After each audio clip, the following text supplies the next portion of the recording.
জুলাই চেতনাকে ধারণ করে সরকার দেশ পরিচালনা করছে বলে মন্তব্য করেছেন মুক্তিযুদ্ধ বিষয়ক মন্ত্রী আহমেদ আজম খান। বৃহস্পতিবার সকালে রংপুরে জুলাই শহীদ দিবসের অনুষ্ঠানে তিনি কথা বলেন বিরোধী দলের বক্তব্য রাজনৈতিক, তবে সরকার ও বিরোধী দল একসাথে দেশের সংকট মোকাবেলা করে উন্নয়নের ধারাবাহিকতা বজায় রাখবে। পরে মন্ত্রী বেগম রোকেয়া বিশ্ববিদ্যালয়ে দেশের প্রথম জুলাই শহীদ আবু সাঈদের স্মৃতিস্তম্ভে পুষ্পস্তবক অর্পণ ও স্মরণ সভায় অংশ নেন। এর আগে শোক র্যালি, আলোচনা সভা ও স্মৃতিস্তম্ভে শ্রদ্ধা নিবেদনের মধ্য দিয়ে দিবসের কর্মসূচি শুরু হয়। এ সময় পানি সম্পদ প্রতিমন্ত্রী ফরহাদ হোসেন আজাদ, রংপুর উন্নয়ন কর্তৃপক্ষের চেয়ারম্যান শামসুজ্জামান শামু, সিটি প্রশাসক অ্যাডভোকেট মাহফুজুন নবী ডন সহ বিশিষ্টজনরা উপস্থিত ছিলেন। এছাড়া শহীদ আবু সাঈদের দ্বিতীয় মৃত্যুবার্ষিকীতে জেলার পীরগঞ্জের বামনপুরে তার কবর জিয়ারত করে বিভিন্ন সামাজিক রাজনৈতিক সংগঠন সহ নানা শ্রেণী পেশার মানুষ।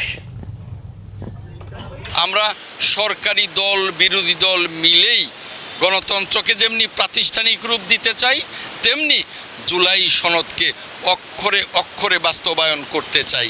এখন বিরোধী দল মাঝে মধ্যে যে মেঠু বক্তৃতা করেন, সেটা তো তাদের রাজনৈতিক বক্তব্য। আমরা কিন্তু সংসদে সেভাবেই কথা বলি এবং সংসদকে কার্যকর করবার জন্যে এবং জুলাই সনদ বাস্তবায়ন করবার জন্যে আমরা অঙ্গীকারাবদ্ধ।